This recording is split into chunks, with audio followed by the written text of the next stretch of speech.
மிதுன ராசியில் பிறந்த நண்பர்களுடைய வாழ்க்கையிலையும் வாழ்வாதாரத்திலையும் வரக்கூடிய மே மாதத்தில் இந்த பிரபஞ்சம் எந்த மாதிரியான ஒரு மாற்றங்களை தரப்போகுதுன்றது பற்றி தானுங்க முழுமையாக ஆதாரபூர்வமாக இந்த பதிவில் நம்ம பார்க்க போகிறோம். மிதுன ராசியாதிபதி புதன் ராசிக்கு 10வது பாவகத்தில் அவர் நீட்ச நிலையிலேயே இருந்தாலும் தன்னுடைய சுய நட்சத்திரத்தில் ரேவதி நட்சத்திரம் 2வது பாதத்தில் 352 டிகிரியில் இருக்கும் பொழுது தான் இந்த மாதம் பிறக்கப்படுது. பொதுவாக உங்களுடைய ராசியாதிபதி ராசிக்கு 10வது பாவகத்தில் இருந்து ராசிக்கு 4வது பாவகத்தை பார்க்குறது 100% சாதகமான நேரம். மே மாதம் 1ஆம் தேதி புதன்கிழமை உங்களுடைய ராசிநாதனுடைய நாளில், உங்கள் ராசிநாதன் தான் புதன், அப்போ புதனுடைய நாளில் தான் உத்திராடம் சொல்லக்கூடிய விநாயகரை பிறந்த நட்சத்திரத்தில், சூரிய பகவானுடைய நட்சத்திரம் அது உத்திராடம் நட்சத்திரம் 4வது பாதத்தில் 277 டிகிரியில் மகர ராசி மகர லக்னத்தில் தான் இந்த மாதம் பிறக்கப்படுது. அப்போது மிதுன ராசியாதிபதி நண்பர், மிதுன ராசியாதிபதி 10வது பாவகத்தில் இருக்கையில் மிதுன ராசியில் பிறந்த நண்பர்களுக்கு எப்படி இருக்க போகுது இந்த நேரம்? புதுமையாக தொழில் தொடங்கணும் அப்படின்ற எண்ணங்கள் இருந்தால் தாராளமாக தொடங்கலாம். சார் 10வது பாவகத்துக்கு அதிபதி 12வது பாவகத்தில் மறைகிறாரு, பகையாகிறாரு, குரு நமக்கு பயிற்சி ஆகிறாரு. லாபஸ்தானத்தில் இருக்கும்போது இந்த வார்த்தை நீங்கள் சொல்லியிருந்தாலும் பரவாயில்ல, மறைவு ஸ்தானத்துக்கு வரும்போது சொல்கிறீங்களே, இது எந்த வகையில் சார் நியாயம் அப்படின்ற கேள்வி உங்கள் மனசுக்குள்ளே வரும்.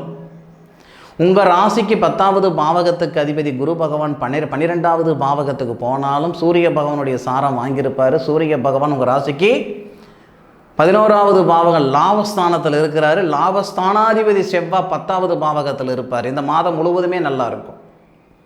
சுய தொழில் செய்கிற நண்பர்களுக்கு இந்த மாதம் முழுவதும் நல்லா இருக்கும். மிதுன ராசி நண்பர்களுக்கு லாபஸ்தானாதிபதின்னு சொல்லக்கூடிய செவ்வாய், மிதுன ராசியாதிபதின்னு சொல்லக்கூடிய புதன், மிதுன ராசிக்கு 10வது பாவகத்தில் இருக்கக்கூடிய ஒரு தருணம் 7ஆம் தேதி வரை. 7ஆம் தேதி வரைக்குமே நல்லா இருக்கும், சிறப்பாக இருக்கும்.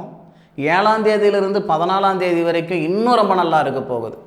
எப்படின்னா, இப்போ தான் ரீசண்டாக உங்களுடைய ராசியாதிபதி புதன் வக்கரத்தில் இருந்து விலகினார், வக்கர நிவர்த்தி அடைஞ்சிருக்கிறார். அப்போது உங்கள் ராசியாதிபதி புதன் உங்கள் ராசிக்கு 11வது பாவகத்தில் சூரிய பகவானோட வந்து சேரக்கூடிய தருணம் மே மாதம் 7ஆம் தேதி. மே 7ஆம் தேதியிலிருந்து மே 14ஆம் தேதி வரை புதனாதித்ய யோகம்ன்ற அற்புதமான யோகம் இந்த மிதுன ராசி நண்பர்களுக்கு இருக்குது. லாபஸ்தானத்தில் புதனாதித்ய யோகம், லாபஸ்தானத்தில் லாபஸ்தானாதிபதி குரு பகவானுடைய ஆதிக்கம், லாபஸ்தானத்தில் இருக்கக்கூடிய உங்களுடைய ராசியாதிபதி புதன் சூரிய பகவானோட சேர்ந்து உங்களுடைய ராசிக்கு 5வது பாவகன் சொல்லக்கூடிய, மிதுன ராசிக்கு 5வது பாவகன் சொல்லக்கூடிய புத்திரஸ்தானம் பூர்வீகஸ்தானத்தை பார்க்குறார். அப்போது அந்த புத்திரஸ்தானம் பூர்வீக ஸ்தானாதிபதி சுக்கிரன் அல்லவா, அந்த சுக்கிரன் உங்கள் ராசிக்கு 11வது பாவகன் சொல்லக்கூடிய அந்த செவ்வாவுடைய வீட்டில் தான் சுக்கிரனை இருப்பார் 19ஆம் தேதி வரை, மே 19ஆம் தேதி வரை. மே மாதம் முதல்ல இருந்தே சுக்கிரன் மேசத்தில் தான் இருக்கார். மே மாதம் 19ஆம் தேதி வரைக்கும் மேசத்தில் தான் இருப்பார். அப்போது புத்திர ஸ்தானாதிபதி சூரிய பகவான், 2வது நமக்கு புதன், இந்த 3 கிரகங்களும் சேர்ந்து புத்திர ஸ்தானத்தை பார்க்கறதுனால புத்திர செல்வம் பெருகும். மிதுன ராசியில் பிறந்த நண்பர்களுக்கு புத்திரபாகியம் இல்லாமல் சிரமங்கள் இருக்குது. போகாத கோவில் குளம் கிடையாது, பண்ணாத பரிகாரங்கள் கிடையாது. இது வரைக்கும் புத்திர செல்வம் இல்லை. யார் யார் என்னென்ன சொன்னாங்களோ எல்லாம் செஞ்சு பார்த்துட்டுங்க, ஒரு நல்லதும் நடக்கலைங்கன்னா இந்த நேரத்தில் 100% இந்த மாதம் 19 தேதிக்குள்ளார, மே மாதம் 1லிருந்து மே மாதம் 19க்குள்ளார புத்திர செல்வம் உருவாகிறதுக்கு உண்டான நேரம். ஏன்னா இந்த மே 1லிருந்து மே மாதம் 19 தேதிக்குள்ளார குழந்தை பாக்கியமே இல்லைன்னு சிரமப்பட்டு இருக்கிற நண்பர்களுக்கு புத்திர பாக்கியம் உருவாகிறதுக்குண்டான நேரமாக இருக்கும். இயற்கை செயற்கை அது எப்படியோ, ஆனால் குழந்தை பாக்கியம் கண்டிப்பாக உருவாகும். அதுபோக தொழில் ஸ்தானம் நீங்கள் அடுத்த கட்டத்துக்கு போகிறதுக்கான வாய்ப்புகளும் கொடுத்துரும். எதிர்பார்ப்புகள் பூர்த்தி அடையும். 2 வருஷமாக 3 வருஷமாக ஒரு எதிர்பார்ப்பு மனசுக்குள்ளே இருந்துக்கிட்டு இருக்குது. அந்த எதிர்பார்ப்புக்காக என்னென்னவோ நீங்கள் செய்கிறீங்க, எந்தெந்த கோயிலுக்கோ நீங்கள் போகிறீங்க, என்னென்னவோ பரிகாரங்கள் பண்ணுறீங்க, செட் ஆகலைன்னா இந்த மே மாதம் 1லிருந்து மே மாதம் 19 தேதிக்குள்ளார நிச்சயமாக உங்கள் மனசில் இருக்கக்கூடிய மன அழுத்தம் சரியாகும், மன அழுத்தம் நீங்கும். மனுஷனுக்கு மோசமான நோயே என்னன்னு கேட்டிங்கன்னா மன அழுத்தம் தான். மன அழுத்தத்தால் எத்தனையோ பேருடைய வாழ்வாதாரம் ஒன்றுமே இல்லாமல் போனதை நம்ம பார்த்துருக்கோம். அப்போ மிதுன ராசியில் பிறந்த நண்பர்களுக்கு அந்த மன அழுத்தம் குறையிறதுக்கு உண்டான நேர காலங்களும் மே 1லிருந்து மே 19 வரை. வேலையில் மாற்றங்கள் வர்றது மே 1லிருந்து மே 19க்குள்ளார. சுய தொழில் தொடங்கணும், இல்லை இருக்கிற வேலையிலேருந்து வேறு வேலைக்கு போகணும் அப்படின்னாலும் இந்த மே 1லிருந்து மே 19க்குள்ளார சத்தியமாக அருமையான நேர காலங்களாக இருக்குது, பார்த்துக்கோங்க. அதுபோக கணவன் மனைவிக்குள்ளார ஒரு சில சங்கடங்கள் இருக்குது சார், கருத்து வேறுபாடு இருக்குது சார், காதலர்களுக்கு இடையிலேயே பிரிவினைகள் வர மாதிரி இருக்குது சார் அப்படின்னா இந்த நேர காலங்களால் நிச்சயமாக உங்களுக்கு இருக்கிற சங்கடங்கள் சரியாயிடும். கஷ்ட நஷ்டங்கள் நீங்கும், நிம்மதி சந்தோஷம் பெருகும், சங்கடங்கள் எல்லாம் சரியாகும், சந்தோஷம் மட்டும் பிறக்கப்படும். மிதுன ராசி நண்பர்களுக்கு மே மாதம் அதாவதுங்க வருஷத்துக்கு 365 நாள்னா 365 நாள் ஒரே மாதிரியான பலன்கள் இந்த பிரபஞ்சம் தரதில்லை. மாதத்துக்கு 30 நாள் அல்லது 31 நாள். இப்போ மே மாதமே பார்த்திங்கன்னா 31 நாள்லாம் 31 நாளும் ஒரே மாதிரியான மனநிலையும் ஒரே மாதிரியான உடல்நிலையில் இல்லாத மாதிரி ஒரே மாதிரியான பலன்கள் இந்த பிரபஞ்சம் தரதில்லை. சூரிய பகவான் எந்த பாவகத்தில் இருக்கிறாரோ, யாருடைய சாரத்தில் இருக்கிறாரோ, அந்த சாரத்தில் எத்தனை நாள் இருக்கிறாரோ அத்தனை நாளைக்கு அந்த மாதிரி பலன்கள் ஏற்படும். உதாரணத்துக்கு சூரிய பகவான் 1ஆம் தேதியிலிருந்து 7ஆம் தேதி வரை, 1லிருந்து 7 வரை, மே மாதம் 1ஆம் தேதியிலிருந்து 7ஆம் தேதி வரை சுக்கிர பகவானுடைய சாரம் வாங்கி சுக்கிர பகவானோட சேருவார்.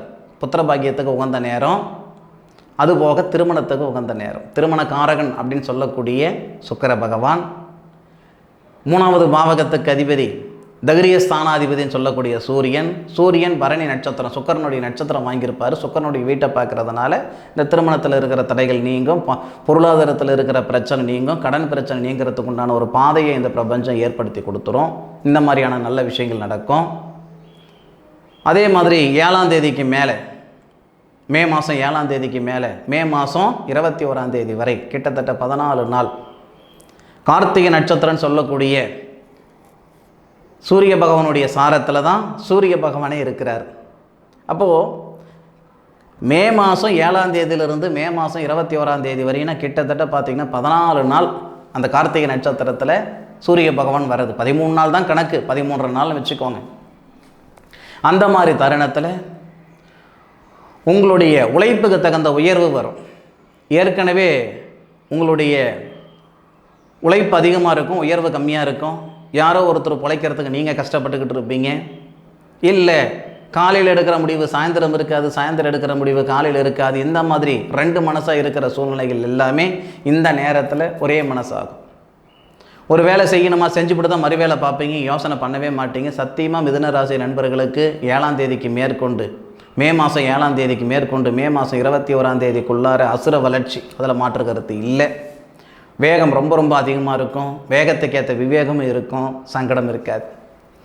அதுபோக ஏன்னா அந்த 7ஆம் தேதியிலிருந்து 21ஆம் தேதி வரை சூரிய பகவான் தன்னுடைய சுயசாரம் வாங்கியிருக்கிறது சிறப்பு. அதன் பிறகு ரோகிணி நட்சத்திரம், ரோகிணி நட்சத்திரத்தில் 21ஆம் தேதியிலேருந்து 31ஆம் தேதி வரை கிட்டத்தட்ட பார்த்திங்கன்னா 10 டிகிரிக்கு வரார், 10 நாள் வரார். அப்போ நமக்கு வெளிநாடு சம்பந்தப்பட்ட வேலை, வெளிநாடு சார்ந்த வேலை, இந்த மாதிரி விஷயங்கள் பண்ணுறதுக்கு மே மாதம் 21ஆம் தேதியிலேருந்து மே மாதம் 31ஆம் தேதி வரைக்கும் மிதுன ராசி நண்பர்களுக்கு இந்த பிரபஞ்சம் ஒரு சான்ஸ், ஒரு சந்தர்ப்பம் தரப்போகுது. அப்போது மிதுன ராசி நண்பர்களுடைய வாழ்க்கையில் ஆண்களாக இருந்தாலும் சரி, பெண்களாக இருந்தாலும் சரி, மிதுன ராசி நண்பர்களுடைய வாழ்க்கையில் ஒரு மாற்றங்கள் தரக்கூடிய ஒரு மாதம் இந்த மே மாதம். ராசிக்கு 12வது பாவகத்தில் குரு பகவான் போய் மறைகிறாரே, அதனால் சேதாரம் கொடுக்குமா, பிரச்சனை கொடுக்குமா, சிக்கல் கொடுக்குமா நினச்சிக்கிடாதீங்க. 11வது பாவகத்தில் குரு பகவான் வந்ததுக்கப்புறம் நாம் என்ன ஓஹோன்னு வாழ்ந்துட்டோமா? அது ஒன்றும் கிடையாது. ஒரு கிரகம் ஒரு இடத்துல இருந்தால் அந்த கிரகம் கொடுக்கறது மட்டுமே பலன்கள் இல்லை, மற்ற அமைப்புகளும் பார்த்து தான் உங்களுக்கு பலன்கள் சொல்லணும். அந்த அடிப்படையில் மிதுன ராசி நண்பர்களுக்கு மே மாதம் சாதகமாக இருக்கும், பாதகமாக இருக்காது. நல்லது நடக்கும், நல்லது மட்டுமே நடக்கும். அனுபவித்து சொல்லுங்கள், ஆராய்ச்சி சொல்லியிருக்கேன். எப்படி வாழ்ந்தீங்க, எப்படி இருந்தீங்க, எப்படி நடந்தது அப்படின்ற தகவலை மாதம் இறுதியில், மே மாதம் இறுதியில் கமெண்ட்டில் சொல்லுங்கள். என்னுடைய காணொலியை முழுமையாக பார்த்தமைக்கு மனசில் இருந்து மனமார்ந்த நன்றிகளை சொல்லிக்கிறேனுங்க. மீண்டும் அடுத்த ஒரு அற்புதமான தருணத்தில் உங்கள் அனைவரையும் சந்திக்கும் வரை உங்களிடமிருந்து விடைபெறுவது உங்கள் வீட்டு ஜோதிட நண்பனான மா காளிதாஸ். வாழ்க வையகம், வாழ்க வளமுடன்.